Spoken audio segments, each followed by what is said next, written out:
Bienvenue à mon ciné balado, épisode spécial François The. Vous êtes en compagnie de Patrick Marleau et Jean-François Bourdon. Salut Jeff. Salut. Donc, premier gros film québécois de l'été qui prend l'affiche. Est-ce que je me trompe? Non, c'est ça. Ouais. Non, mais des fois, il y a comme un enchaînement, il y en a aux 2 semaines. Là, ouais, c'est ça. Ils sont tous en juillet. Donc, on reçoit beaucoup de monde dans le balado, mais avant de les nommer, quoi raconte...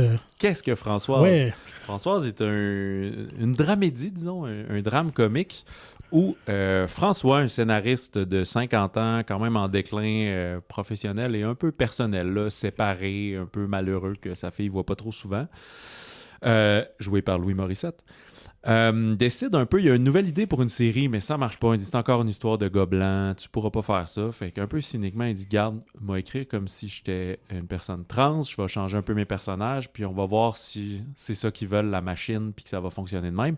Puis c'est ce qui arrive. Fait qu'il va se retrouver coincé dans l'étau de genre, ben ta série marche, ben pas de problème, m'a assumé que je suis une personne trans, je vais m'appeler Françoise, je vais me déguiser en fille, puis ça va être ça. Sauf qu'évidemment, ça va faire boule de neige, il va se mettre à rencontrer des milieux de personnes trans, son ex-femme, sa fille, tout le monde va être au courant, sa productrice, ses amis, son équipe de hockey. Fait que ça va avoir des incidences, puis est-ce qu'il sera capable de sortir de ce mensonge? Comment va-t-il y parvenir? Va-t-il lui-même rester dans cette situation pour toujours?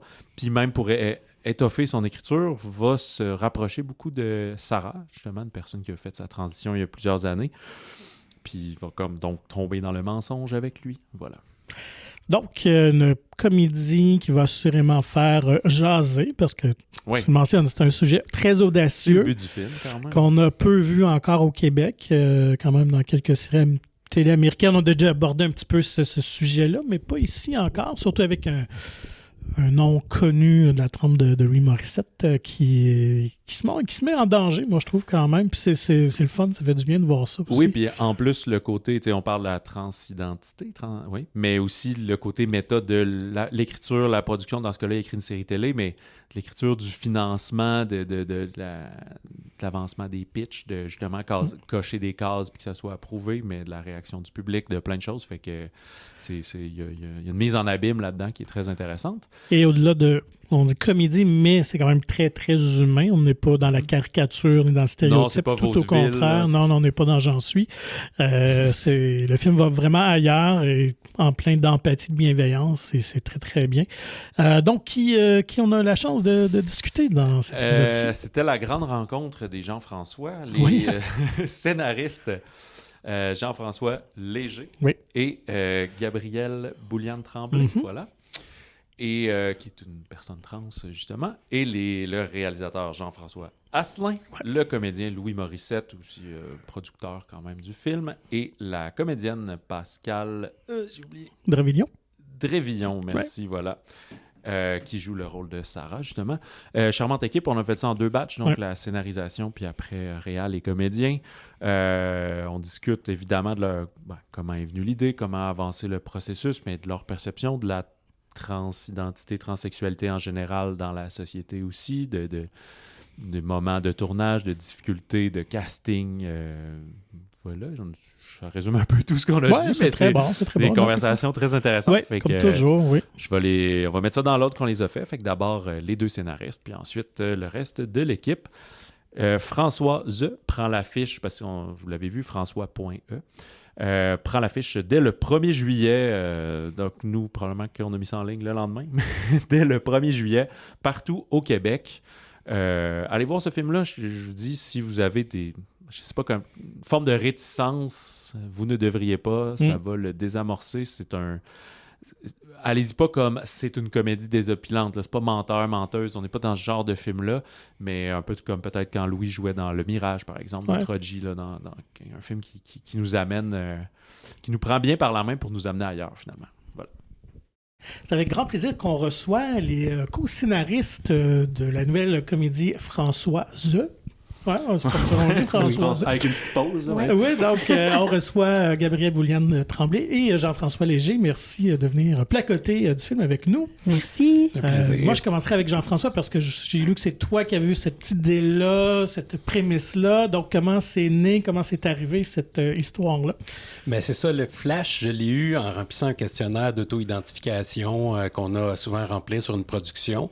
Puis, j'ai eu juste le flash de me dire, OK, si quelqu'un cochait une case, tu sais, parce que ça dit que les questionnaires sont confidentiels, tu dis, si quelqu'un de mal intentionné cochait une case pour essayer de faire passer son projet, ça serait quoi les conséquences? J'ai juste eu ce flash-là, puis après ça, je suis plus en profondeur dans, OK, je vois un petit peu une ligne qui se trace, puis tout ça. Et c'est à ce moment-là que j'en ai parlé à Louis, qui m'appelait pour complètement d'autres choses. Et quand j'ai expliqué ma prémisse, il a dit, t'es un fou, on fait pas ça, on va se faire ramasser, c'est un terrain trop miné. Et je suis revenu avec un document de présentation, quelque chose d'un peu plus étoffé. Et là, il a vu la ligne directrice du film. Puis il a fait comme, OK, j'aime ça. J'aurais le goût de jouer le rôle principal. Puis il faut absolument qu'on se trouve une co-autrice ou un co-auteur trans pour tout ce côté-là de l'histoire qu'on ne maîtrisait pas. Et donc, il m'a parlé de Gabrielle qui faisait des collaborations sur le magazine Véro. J'ai lu son livre La fille d'elle-même. J'ai fait « Wow, cette fille sait vraiment écrire. Ça va être le fun. Je vais avoir une vraie partenaire d'écriture. » Puis on a co-scénarisé à partir de là. Est-ce qu'il y a un peu, là, je fais des raccourcis, est-ce qu'il y a un peu du personnage donc que Pascal interprète, le personnage de Sarah, est-ce qu'il y a un peu de toi là-dedans finalement, Gabrielle? Ouais, en fait, quand est venu le temps d'aborder l'angle pour moi, comment j'allais infuser le personnage de Sarah, j'étais comme vers où je m'en vais. Mais après ça, j'ai senti tellement une grande ouverture dans l'équipe. Avec K.O., mais avec Jean-François surtout, avec qui je travaillais directement. Et étant autrice, moi, je fais beaucoup dans l'autofiction. Fait que c'est sûr que tout ce qui m'entoure, je suis comme une éponge, donc je vais essayer de retransmettre ça dans un vécu plus cinématographique. Et je pense que ça a donné du matériel. Fait que j'ai beaucoup infusé de choses de la vie, mais je dirais que c'est aussi un petit peu trafiqué pour justement les besoins du cinéma qui ne sont pas les mêmes que dans un livre. Et comment travaillez-vous ensemble? Comment, concrètement, ça a pris forme, cette collaboration-là, dans l'écriture? Bien, on a travaillé de plusieurs manières différentes. Des fois, on prenait un café ensemble, on brainstormait, je posais des questions, puis j'ai dit, il va falloir que tu fasses de l'éducation avec moi parce que je connais rien de cet univers. Fait que sois bienveillante, puis je dirais que c'est le mot qui englobe la production, la bienveillance, parce que on était plusieurs hommes cisgenres, pas très éduqués sur la chose, et tout le monde a été vraiment cool avec nous. Et donc, Gabrielle me racontait des fois des anecdotes de « Ah, mais ça m'est arrivé, j'étais à l'urgence, puis sur ma carte d'assurance maladie, c'est mon dead name qui est là, puis je me fais appeler par ce nom-là, puis là, je fais « Wow, OK, ça, c'est une scène du film. » Fait que il y avait des trucs, des fois, qui venaient en brainstorming complètement, ou d'autres fois, la scène du dîner d'entraide, là, du groupe d'entraide, ça, c'était vraiment une scène où, tu sais, on a comme remis les clés à Gabrielle pour dire « Regarde, on serait très mal avenu d'essayer d'écrire cette scène-là. Go, vas-y, puis après ça, on repassera dedans pour, tu sais, s'il y a des gags à rajouter ou un petit côté comique, mais tu sais, on voulait vraiment, tu sais, j'avais dit à Gabrielle, il faut absolument que chaque mot qui est dans ce film-là, tu sois d'accord avec, là. Est-ce que c'était quoi les plus grandes craintes à ce moment-là d'avoir un scénario que... On dirait que c'est un projet que, justement, tout le monde, comme, il plisse un peu des yeux, puis comme, je sais pas si ça va être, justement, malhabile, ça va être maladroit, est-ce que ça veut se moquer de gens ou d'un système ou quoi que ce soit, tu sais? Moi, ce que j'aime de François, c'est que c'est un film qui est conscient de ce qu'il est. C'est-à-dire, avec les mises en abîme, avec le fait que c'est un pari risqué, mais justement, la force de ça, c'est qu'on dirait des fois qu'il y a deux films en un. C'est-à-dire, on part vraiment du point de vue dans l'univers de François. Puis à partir de l'acte 2, quand Sarah arrive, il y a comme un espèce de pivot et on rencontre vraiment Sarah dans toute sa dimension. Puis moi, je pense que je n'étais pas inquiète du moment où est-ce que je pouvais parler des personnages trans tout en leur mettant plein de dimensions. Parce que dans l'histoire du cinéma québécois, canadien et mondial, les personnes trans ont tout le temps été utilisées comme des pivots narratifs ou dramatiques. Et une fois qu'on s'était servi d'eux, on les jetait à la poubelle. Puis, juste pour dire qu'on avait parlé, puis que c'était comme juste pour rire d'eux ou trouver que... ou les rendre très dramatiques. Mais ce que j'aime de Sarah, c'est qu'elle est très résiliente. Elle est aussi très positive dans sa vie parce qu'il n'y a pas que des drames qui nous arrivent dans la vie. Mais quand je parlais de ça à mes amis autour de moi, la scène de... Par exemple, tu parlais tantôt de la scène de l'urgence. Je suis pas la seule à avoir vécu ça. On est beaucoup à avoir vécu ce genre de truc-là. Des fois, le CLLC, des fois. Mais ces malaises-là, je pense que ça rejoint du monde, mais ça permet aussi à des personnes qui vivent pas ça de le comprendre. Et aussi, ce que j'aimais, c'est l'évolution du personnage de François dans son acceptation de l'autre, dans sa célébration quasiment de l'autre, de la transidentité, tout en étant un bon divertissement aussi, là, on s'entend. Puis c'est comme ça, le personnage de François pense pas qu'il s'en va sur ce chemin-là. Tu sais. Lui, ultimement, il veut juste être financé puis pouvoir avancer, puis finalement, il se lie d'amitié, puis une empathie s'ouvre à lui. Tu sais. Exact. On trouvait ça intéressant que lui le fasse pour les mauvaises raisons, puis qu'en cours de route, il se fasse détruire ses préjugés. En tout cas, c'est cette ligne-là qu'on trouvait intéressante, puis que justement, comme tu disais, le personnage de Pascal est pas juste un pivot dramatique dans l'histoire pour faire réagir notre personnage principal. On creuse vraiment dans son histoire à elle aussi, ce qui nous permet justement, parce que les craintes dans tout ça, c'était à la fois de se faire tomber dessus par les gens de droite qui font comme un film sur la transidentité ou il y a des gens qu'on dit peut-être ça va choquer, puis les gens de gauche qui vont dire ben là c'est fait par des hommes cisgenres. Donc on se disait il faut essayer de trouver un endroit où on le fait pour les bonnes raisons, on le fait avec tact, avec doigté, puis étrangement la comédie nous aide beaucoup. Au début on se disait si c'est trop dans la comédie, peut-être que les gens... On avait peur que ça soit clown aussi, mais le fait d'avoir un bon réalisateur comme Jean-François Asselin qui a bien dirigé les comédiens puis qui a trouvé exactement la fine ligne entre le drame et la comédie, c'est sûr que c'est pour beaucoup dans la qualité du film. Et justement, est-ce que Jean-François a été très tôt impliqué dans le processus? Oui. Dès qu'on a pu, je pense qu'on était au tout début, dès qu'on a pu présenter des premières formes de scénario, on cherchait un réalisateur qui allait, ou une réalisatrice qui allait être intéressé par le projet, puis Jean-François a pris le projet à bras-le-corps, puis il a vraiment infusé aussi sa vision. Je dirais, Louis, Jean-François, Gabriel et moi, on a tous les quatre participé au scénario, puis il y a vraiment des moments dans l'histoire où je serais pas capable de te dire qui a écrit vraiment cette scène-là, parce qu'on était autour de la table, on rajoutait des idées, tout le monde. Il y a la scène aussi du début dans le vestiaire de hockey. Ça, c'est une idée de Jean-François Asselin. Hein? Oui. Donc, parce qu'il voulait absolument camper l'univers de Louis, de François, très, très, très fort. Ça frappe quand même là, au cinéma, sur grand écran. Donc, voilà, c'est une proposition assez audacieuse. Je pense justement que ça permet de tout de suite être dans l'histoire, plongé dans le jour et la nuit, parce qu'on va voir toute l'évolution de ce personnage-là qui va être amené à évoluer. Oui, puis Jean-François, il vous le dira lui-même, mais il trouvait qu'il y avait un décalage entre la nudité féminine qu'on voit beaucoup à l'écran et la nudité masculine. Fait qu'il s'est gâté, il s'est dit, on va en montrer, ça va être frontal et gâtez-vous. Ben, surtout, tu sais, le cinéma américain, c'est vrai que la nudité féminine devient quasiment une case à cocher. Tu sais. Ton film d'action, c'est comme ça prend une babe, puis de la peau, puis tu sais, alors que c'est tabou, là, les hommes. Tu sais. Moi, je veux savoir, Gabriel, je pense que c'est la première fois que tu participes à une scénarisation d'un film ou de série télé. Comment c'était dans l'écriture? Qu'est-ce qui t'a surpris dans cette forme-là? Ben moi, la comédie, je connaissais pas du tout ça. Donc, je suis très dramatique comme personne. Dans mes... non, mais c'est vrai. Dans mes réactions à la vie aussi, j'ai fait la paix avec ça. Mais c'était le fun d'avoir quelqu'un qui est établi comme Jean-François Léger, avec des séries que j'ai admirées il y a longtemps.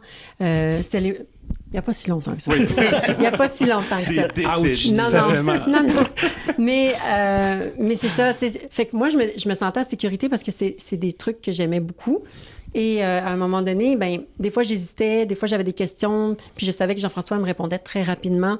Fait que d'apprendre ça, je me sentais en confiance pour grandir en tant que scénariste, mais en tant qu'écrivaine aussi, parce que le sens de la comédie est vraiment différent de la dramatique. Fait que de mêler nos deux univers ensemble, ça, c'est quelque chose que je suis très, très reconnaissante. Est-ce que ça aligne ton parcours vers une nouvelle avenue? Est-ce que maintenant tu veux écrire pour la télé, pour... Ben, moi, je dirais, tant que c'est des projets stimulants, c'est sûr que oui. Je pense que ce soit la télé ou le cinéma, mais l'écriture en général, j'adore ça. Je trouve, ça peut être le théâtre, je sais pas. Je suis vraiment ouverte à ce que la vie m'amène. Puis je pense que Françoise est arrivée au bon moment dans ma vie où est-ce que je commençais à être déprimée par toute l'actualité. Puis à chaque fois qu'on avait des sessions d'écriture, moi, ça m'accrochait vers quelque chose de positif. Puis je sentais qu'on faisait quelque chose de plus grand que nous, quelque chose dans la société, une comédie sociétale qui finalement raconte l'histoire de deux êtres humains qui se rencontrent puis qui s'apprivoisent, en fait. Jean-François, tu as déjà collaboré avec Louis sur le Kit de la famille parfaite. Qu'est-ce que tu vois en lui? C'est quoi vos atomes crochus? Qu'est-ce qui fait que tu apprécies? Écoute, ça fait longtemps qu'on travaille ensemble. Ça commence à faire trop longtemps. Les bye-bye aussi, oui, on a fait les 6 bye-bye ensemble, dont l'infâme Bye-bye 2008. Mais je pense qu'on a les deux. Tu sais, les deux, on est passé par l'école de l'humour. C'est sûr qu'on a une vision humoristique des choses. Ils disent souvent que l'humour, c'est du drame plus du temps. Ça prend le temps pour se dégager, se décanter, puis voir l'humour à l'intérieur de ça. Fait que je pense qu'on a le même genre d'humour, on a le même... Puis on a envie de faire des projets qui sont pas... tu sais, c'était vraiment... On se disait en le faisant, ça va être une comédie, puis on accepte qu'on n'essaie pas de faire un film d'auteur ou quelque chose de très... pompeux, on s'en va vers quelque chose de populaire, on veut que ça touche le plus de gens possible, puis on est très content du ton que prend le film parce que justement, on a l'impression qu'on va aller chercher un public qui se serait probablement pas intéressé à la transidentité si ça avait été un film très niché ou un film d'auteur, alors que là, ils vont venir voir une comédie avec Louis Morissette, puis on a comme mis un petit cheval de Troie où ils vont peut-être ressortir dans l'auto en ayant des discussions intéressantes. Le cheval de Troie est à la mode cet été, en plus au cinéma. C'est vrai. God, oui. Un point que j'aime beaucoup aussi dans l'histoire, puis qui se glisse subtilement, puis c'est le personnage de Robin Aubert, qui, en fait, et au-delà d'être comique et qui est très attachant, mais tu sais, c'est un ami, c'est l'inverse de la fameuse masculinité toxique qu'on voit partout. Lui, il est comme... C'est un mécanicien, il joue au hockey, boit de la bière, mais si son ami a besoin d'aide, si son ami est en difficulté, ben il va pas hésiter à lui raser les fesses, là, finalement. Fait que ça, je trouve que ça vient naturellement. Puis oui, j'espère aussi que tous les hommes cisgenres ont un ami qui n'est pas juste basé sur parler de faire des poules de hockey, mais qu'il y a une véritable profondeur. Mais je pense que c'est beau d'avoir, en bon anglicisme, une bromance qui est vraiment décomplexante, puis on n'est pas genre dans la dérision non plus. Ils se prennent au sérieux. Ils sont, vraiment, ils vont vivre tout ça ensemble, ce mensonge-là. Puis je trouve que c'est vraiment beau. Puis Robin Aubert, il joue magnifiquement bien. On y croit. On est chanceux dans Françoise. Tout le monde est exceptionnel. Puis en tant que scénariste, de voir des jeux comme ça à l'écran, c'est fabuleux. Est-ce que c'était un personnage qui était là dès le départ un peu, qui est arrivé assez vite? Oui, bien c'est ça. Rapidement, il a fallu trouver quelqu'un avec qui, parce qu'il y a la productrice qui est là, fallait trouver quelqu'un dans le mensonge avec qui le personnage de François pourrait discuter puis avoir des échanges. Plus confident que... Exact. Alors que la productrice est beaucoup très arriviste puis elle veut avoir son projet. Puis on trouvait ça intéressant que ça soit justement le clash entre cette espèce de duo de gars-là qui connaissent pas du tout ce dans quoi ils se lancent, qui ont une espèce de vision de la féminité très, très cliché, mais qui sont à la fois dans la bienveillance, puis ils essayent de faire de leur mieux. Il y a un côté naïf, candide, que je trouve qui est attachant de ce duo-là. Ouais, c'est quoi l'expression aussi, de construire l'avion en plein vol? C'est ça, qu'ils sont comme en train de faire, finalement. Je vais revenir au début. Jean-François t'a dit que tu avais donné l'idée à Louis, puis tu avais dit « non, c'est pas une bonne idée, va pas là », mais tu as quand même continué à écrire. Est-ce que c'est en écriture quelque chose que vous faites souvent de « faut que j'aboutisse mon idée, puis après, au pire, elle sera rejetée, mais je peux pas tout de suite arrêter sur juste un nom sur le premier pitch, si on veut? Ben, dans ce cas précis-là, je dois remettre à César ce qui revient à César. C'est ma blonde. Parce que moi, j'étais débiné après avoir parlé à Louis. Je fais comme, je trouvais que c'était une bonne idée. Puis elle dit, c'est quoi ton idée? Puis là, je commence à y expliquer. Puis elle fait comme, mais c'est drôle, ça marche, tu sais. Pourquoi tu l'écris pas? T'as du temps, là?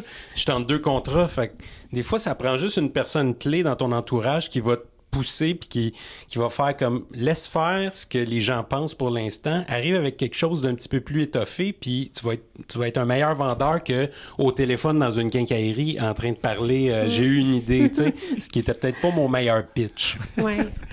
Et Gabriel, on peut te voir un petit clin d'œil à toi dans le film. Ça, c'est venu par Jean-François Asselin, le réalisateur. Ou... Je sais pas si c'est Jean-François ou Louis. L'idée du caméo. Je sais pas non plus. Mais j'étais vraiment contente d'être là. Je trouve que c'est vraiment une mise en abîme. Je joue l'actrice de leur série télé à François et Sarah.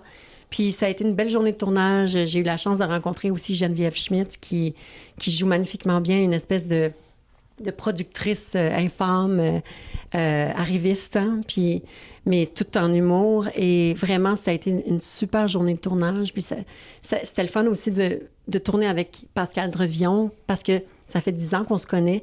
Puis c'était la première fois qu'on partageait un plateau ensemble. Fait que c'était vraiment le fun. Ouais, c'est super. Ben, merci beaucoup pour votre merci. temps. Et Ça on fait encourage Merci. tous et toutes et tous à aller voir Françoise au cinéma dès le 1er juillet. On reçoit une autre partie de l'équipe dans cet épisode spécial Françoise. Donc, on reçoit Louis Morissette, évidemment, le comédien-interprète, Jean-François Asselin, réalisateur, et Pascal Drevillon aussi, également actrice comédienne. Merci Bonjour, de venir bonjour. placoter. Débutons avec Louis parce que Jean-François Léger, l'autre Jean-François, Oui. vous avez dit qu'il t'avait pitché à l'origine cette idée-là, ce flash-là, et que tu avais été quand même assez réticent en partant. Tu n'embarquais pas trop ou que tu Ben, au avais début, je peur pensais un qu'il peu. me niaisait un peu, là, tu sais, j'étais comme, mais non, je suis sérieux, puis là, il m'a comme expliqué plus en détail ce qu'il voulait faire, puis moi, j'ai juste dit, OK, ben regarde, travaille sur un synopsis, là, pas long, mais peut-être juste 2 pages. Il y a une partie de moi qui se disait, il va réaliser que ça se peut pas, puis finalement, il l'a fait, puis il est arrivé avec une structure que je dis, OK, risqué, mais possible. Mais on ne pouvait pas écrire ça ensemble, et c'est là que Gabriel était entré dans le projet. Et justement, quelle qualité avec Gabriel pour que vous allez la chercher? En fait, c'est que Gabriel avait travaillé avec avait fait des projets avec le magazine Véro avec mon épouse, Véronique Cloutier. Fait que moi, à partir du moment où je me suis dit, OK, ça nous prend une personne trans qui va nous aider, tu sais, puis qui a une expérience là, de scénarisation, d'écriture. Et là, Véro m'a dit, OK, il faut que tu rencontres Gabrielle Bouliane-Tremblay. Elle m'a mis en contact avec son livre qu'on avait à la maison. Fait que j'ai lu le livre de Gabrielle. Et s'il y a des gens qui ont lu le livre de Gabrielle, vont remarquer aussi qu'il y a des passages du livre, sans que ce soit autobiographique, le film, il y a quand même des passages de son livre qui sont évoqués fortement même dans le scénario. Donc, c'est rapidement, j'ai fait comme, OK, c'est la personne que ça nous prend pour travailler ça. Est-ce que justement c'est tabou, comme le cinéma québécois est en majeure partie financé par la SODEC ou Téléfilm Canada, justement, c'était-tu au niveau public que tu craignais de jouer avec ce fait-là de mentir, de cocher sur son identité, ou c'était de dire, les institutions vont-tu aimer ça? Je te dirais, il y avait les deux. Okay. Ma première réaction, vraiment, mettons, le côté risqué de la proposition pour ne pas te déplaire, j'y ai pensé comme après, dans le sens que je me dis... c'est sûr que Jean-François Léger, je le connais depuis une 20aine d'années, puis je l'estime énormément. Je me dis, OK, on n'est pas des cons, là, on est quand même capable de passer à côté on n'écrira pas des atrocités. Mais ma première réaction avait été de dire, OK, fait que toi, Jean-François, ça tente de demander aux institutions de financer un film qui va d'emblée aller leur dire... on niaise votre processus pour donner du financement. Fait que tu vas leur comme... Tu vas mettre dans leur face un peu le ridicule de la démarche. Il a fait comme, oui. Fait que, sans trop appuyer dessus, un peu. Ouais, c'est ça. Fait que, OK, essayons. Puis finalement... C'est peut-être ça la meilleure des techniques, dans le fond, hein? C'est de les mettre dans le coin. Ils peuvent pas dire non, sinon ils vont avoir l'air de gens qui n'ont pas d'humour. Ben, c'est un peu ce que le rôle du diffuseur, dans le fond. Là, j'ai oublié son nom, là, justement, lui qui donne l'aval, puis le feu vert, qui est un petit peu genre, on aime ça coche les cases qu'on voulait. Puis, oui. Mais tu sais, faut appeler un chat un chat. Il y a de ça, là. Il y a des quotas pour des personnes, puis c'est bien correct, là. J'ai fait longtemps partie même des gens qui faisaient comme c'est n'importe quoi, allons à la personne la plus compétente. Mais tu sais, pour l'avoir fait maintenant, là, dans différents contextes, Mané, c'est sûr que tu t'en sortiras jamais. Ça va toujours être les mêmes gens qui travaillent si tu donnes pas de chance à des personnes, si tu ne formes pas des gens, si... Tu sais, quand il dit sont où la réplique, là, sont où les gens avec mon expérience de la diversité? Bien, c'est ça. Ils n'auront jamais d'expérience si tu prends tout le temps en place. Mané, c'est un peu ça. Je sais que ça déplaît à des gens, mais c'est ça pareil. Il faut ouvrir à des personnes qui, oui, vont faire des erreurs, puis oui, il y a un learning curve, là, une courbe d'apprentissage, mais c'est bien, bien correct.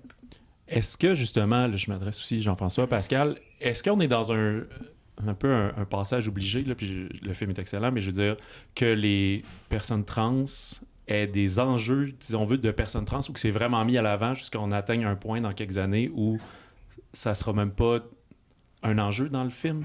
Je sais pas si ma pensée est claire, c'est-à-dire que là, c'est un film qui est au sujet de la transidentité, de la personne qui est en cheminement et tout, mais est-ce qu'à un moment donné, ça va être juste, le personnage principal, c'est un détective trans, puis on s'en fout, tu sais. Ben, je pense qu'on a énormément de chemin à faire en tant que société avant d'arriver là. C'est sûr que ce serait l'objectif que ce soit moins exceptionnel, mais de mon point de vue de personne trans, bien que je suis pour la normalisation, et que tout le monde ait les mêmes droits et vraiment une vraie version d'égalité, je pense que les personnes trans sont pas comme tout le monde. On est comme merveilleux, merveilleuses. On est juste 1% de la population, puis on a notre petite couleur à apporter à notre société qui manque vraiment en ce moment.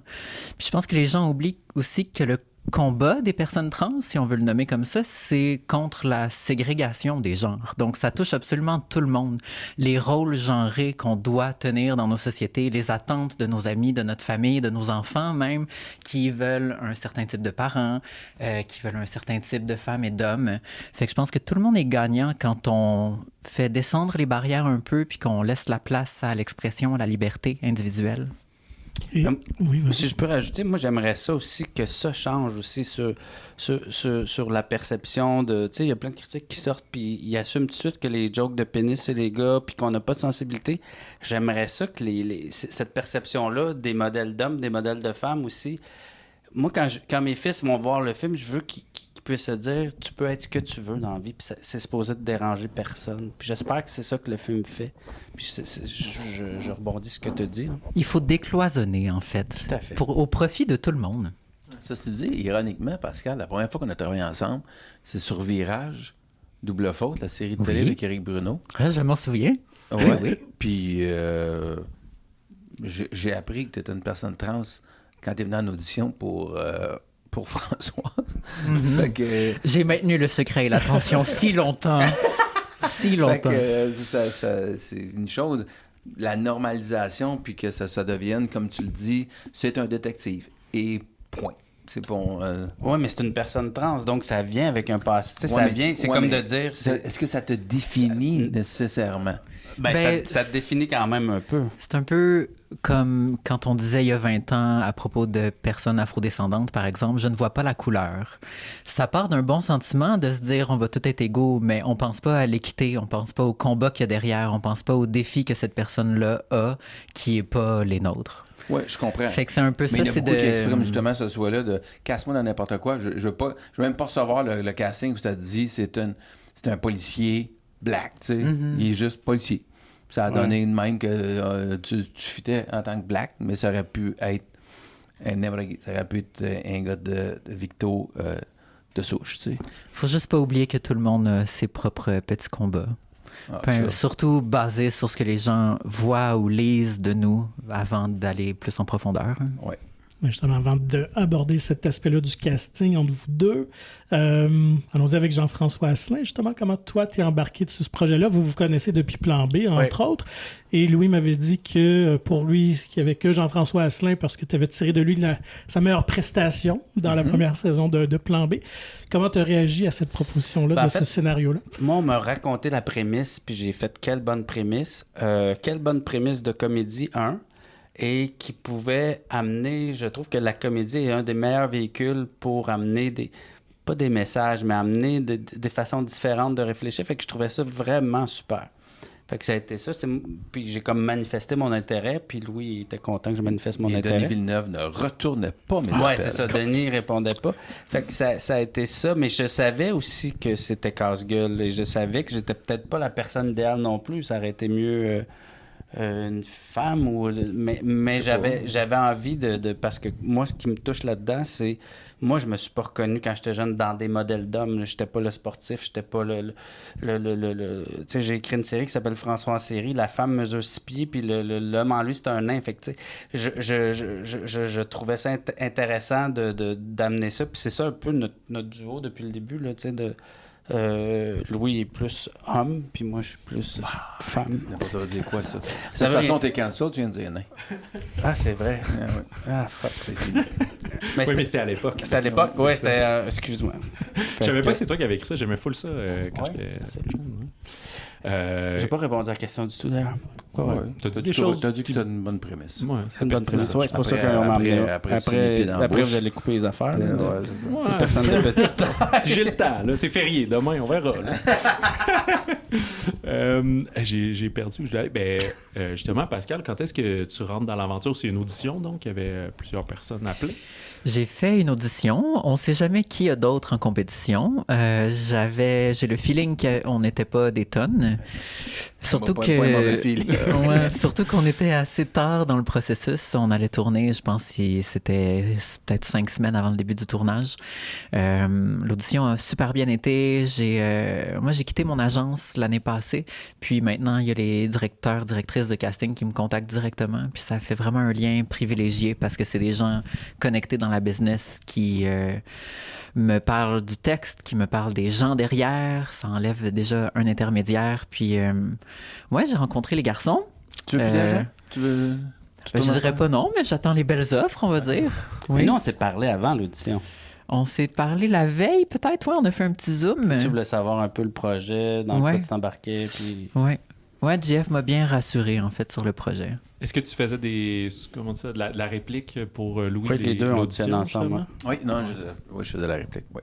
On voulait voir. Moi, sachant que j'allais être là, voir tout de suite la chimie, puis comment on. La chimie est comment il incroyable, filait. je peux le confirmer. C'était une scène en particulier que vous avez faite, souvenez-vous? Ou c'était... C'est la scène où ils se rencontrent dans l'espèce de soirée rencontre. Ouais, OK. Ben, il fait Ouais, une juste blague après. sur Man With That, puis tout ça, puis on En enchaînait fait, les ouais. deux scènes. C'est le premier moment où Sarah et Françoise sont seules. On a oublié de poser, en tout cas, je voulais poser la question à Jean-François ou Gabriel, mais vous aurez peut-être la réponse. Qui est venu avec cette idée-là du pastiche de Pretty Woman, qui est très, très drôle en passant? C'est Louis. C'est Louis, oui, c'est toi. C'est toi? Ben, moi puis toi. Ouais, on était ensemble. Quand on je me souviens développe... qu'on était en meeting ensemble. Ouais. Je pense qu'une idée menant à l'autre. On Ouais, a ouais, fait c'est comme. Hey, on pourrait faire comme dans Pretty Woman, puis je pense que t'as fait comme. Hey, on le fait plan par plan. Ouais, ça se peut, ça doit être ça. Ouais, c'est ça. Fait que je suis parti de ça, puis on s'est crinqué ensemble. Mais ce qui nous faisait rire, c'était de faire une pastiche de comment on l'avait regardé, c'est-à-dire sur vidéocassette, doublé en français, Ouais. de France.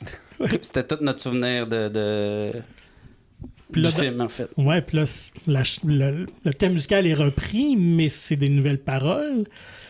Est-ce que c'est compliqué d'avoir ces droits-là quand on trafique la chanson? Mais la ou chanson, elle existait au début, on voulait mettre les classelles. Moi, Ok, il je avait voulais fait qu'il y ait une le version. plus de Québécois possible, de français, puis la version des classelles, elle sonnait tellement mal. Et là, quelqu'un me dit Bleu, jean bleu, a refait une version. OK. Puis on l'a mis sur le montage. Puis là, je sais pas comment ça s'est passé avec eux, mais... Fait que ça existait Non, mais donc ça déjà. va, mais avant elle le film. existait Ok, déjà, je savais ouais. pas qu'il avait Ce qui fait est- la reprise. ouais, mais ce qui est compliqué, c'est les éditions de la chanson. Eux autres, les éditions, ils partagent. Comme ils refont une version, ils finissent par partager les éditions avec la toune. Fait qu'il faut être les éditions de l'autre côté.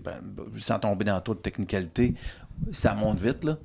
Quand les éditions de base sont une version, c'est Roy Orbison, là, Ouais. c'est sûr que ça coûte un peu d'argent, mais ça fait le travail. Je sors un peu du film. Louis, tu as plusieurs chapeaux dans la vie.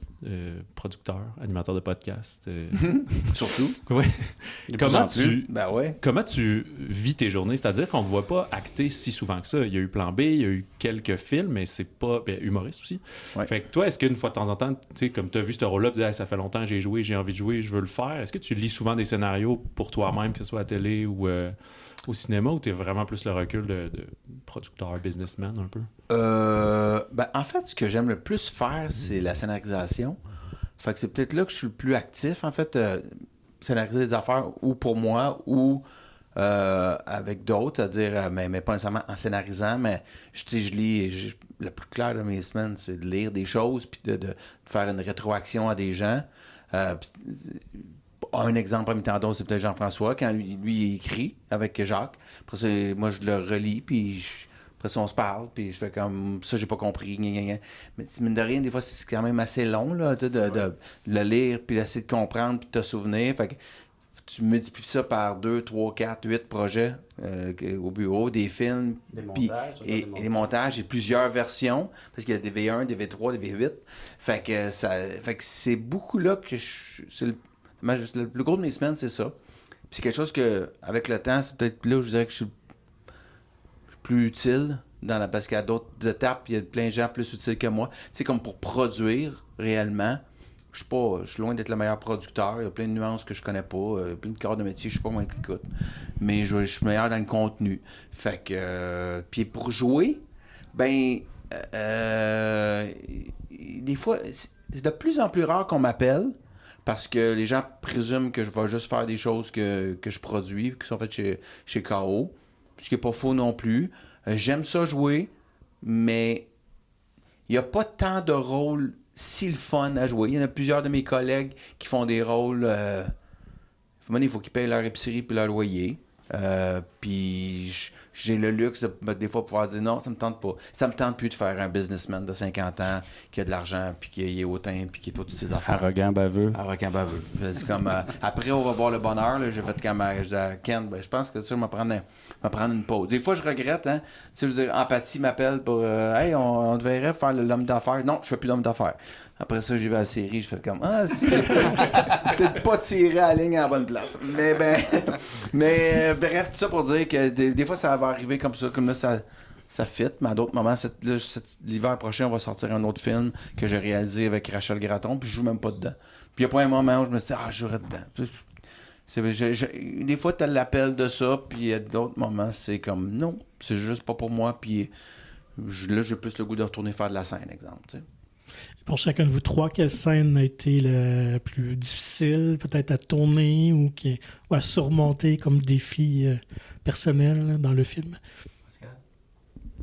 Ouais, je pense que vous êtes mieux d'y aller, je pense à ça. Là. Moi, c'est la journée à cause de on a toutes fait ces scènes à elle qui étaient des grosses scènes en une journée dans son appartement où il y avait beaucoup d'émotions, il y avait une crise allergique et fait que pour moi c'est la plus grosse journée. Le défi, c'est la scène des pénis parce que c'est toutes des doublures qui n'avaient pas beaucoup de connaissances du jeu, puis il fallait les placer au millimètre près, puis on s'entendait pas dans la douche. Tourne-toi, tape sur ton pénis, avance-toi. C'était la scène la plus cocasse, je dirais. Moi, je dirais que pour les mêmes raisons, des fois, des contraintes de tournage, on n'avait pas Robin beaucoup, fait que toutes les scènes dans ma maison avec Robin, c'est la même journée. Ce qui fait que l'essayage des robes, puis les robes, on se plaçait plus large. Il fallait que je fasse les 7 robes. Après ça, on allait en two-shot, remets les 7 robes. Fait que finalement, il y a 4-5 plans. Sur même robe, 28 tu te changes 28 fois dans la journée. qui était enchaîné avec le toquage de pénis, qui était enchaîné avec le rasage tout nu, pis tout. Fait que c'est beaucoup de tout nu, là, d'une journée, là. Fait que le soir, là, je suis arrivé chez nous, je fais comme, bah, c'était tough. Aujourd'hui, c'était une journée était un peu tough, là. Même avec Robin, à la fin, là, juste quand il me rase l'intérieur de la cuisse, puis qu'il me flatte comme si j'étais comme un char qui vient de faire une job de body sur un char, là, puis il me souffle l'entrecuisse. Là. La première fois qu'il l'a fait, on a beaucoup ri. On avait besoin de rire. Oui, il me semble que je reviens juste à la logistique en termes de difficulté parce que jouer, c'est toujours vraiment merveilleux. Je suis très concentrée sur ce que j'ai à faire. Il n'y a rien d'autre qui existe. J'ai juste mon personnage, ma psychologie, mon histoire. Fait que ce qui était difficile, c'est quand on a fait les scènes avec le groupe de soutien de personnes trans, juste logistiquement. On était dans le même petit resto pendant à peu près 14 heures. Il faisait vraiment chaud. Les scènes sont pas très longues, mais il y a tellement de gens qui ont tous leur plan. On a fait la scène comme 200 fois. J'en pouvais plus. C'était vraiment une journée pas fantastique. Mais à chaque fois, c'est merveilleux parce que bon, t'as les autres acteurs, puis là, on s'aime, puis surtout, là, c'est mes frères et sœurs trans. Fait que là, oh my goodness, là, on est en gang, puis c'est tellement merveilleux. Mais logistiquement, c'était de la merde. Puis elle allait me changer dehors dans la ruelle aussi parce qu'on n'avait pas vraiment de place dedans. Fait qu'on avait des espèces de petites tente sur le bord de Peel ou Sainte-Catherine, je sais pas quoi. Ouais. Des petits défis. Non, mais c'est ça, 8 personnes autour de la table, il faut couvrir tout le monde, fait que tu refais le même texte souvent. Ça, c'est quelque chose que tu le sais, Jean-François, qu'en télé, c'est impossible, puis faut qu'il y ait moins de personnages. Quand on dit souvent qu'en télé, il y a moins de temps, tandis que là, en cinéma, tu avais un peu plus de temps de faire tes découpages. On n'avait pas tellement plus de temps. Mais okay. On n'a jamais assez de temps, finalement. Non, mais comparé à Plan B, je trouvais ça quand même plus relax. Mais, tu sais, comme cette journée-là, on le répétait avant parce que ça faisait partie de... Normalement, ça arrêtait 2 journées. Tu sais, puis on va faire du stat un peu. Oui, c'est sûr que je sais qu'on est loin de stat. Là. Mais on a un niveau de qualité cinématographique dont on peut être fier, par contre. Tout à fait. Arrêtez-moi si c'est comme déplacé, là, justement, comme quand on parlait avec Jean-François Léger d'être comme bienveillant puis de pas vouloir être déplacé, mais il y a comme justement, j'ai senti qu'avec le film, il y a ce jeu-là de l'organe génital. Tu sais, on commence vraiment avec les plans de pénis, puis ultimement, on n'aborde jamais vraiment la question par rapport à ton personnage Pascal. Puis il y a aussi une référence au livre que le personnage de Sarah a écrit puis tout. Est-ce que c'est justement, peut-être que j'aurais dû poser la question à Gabriel, mais est-ce que c'est vraiment un enjeu de personne trans d'être comme arrêter de toujours penser à ma sexualité, si on veut, quand les gens... Totalement. Okay, spécifiquement pour les femmes trans, entre autres parce qu'on a hérité des années 90 où les personnes trans n'étaient représentées que comme travailleuses du sexe et souvent assassinées en plus. Et beaucoup de personnes trans qui meurent à la fin. Donc, c'est toujours sordide, mystérieux, un lien avec une espèce de vulgarité. Puis après ça, l'obsession des parties génitales ou de la chirurgie.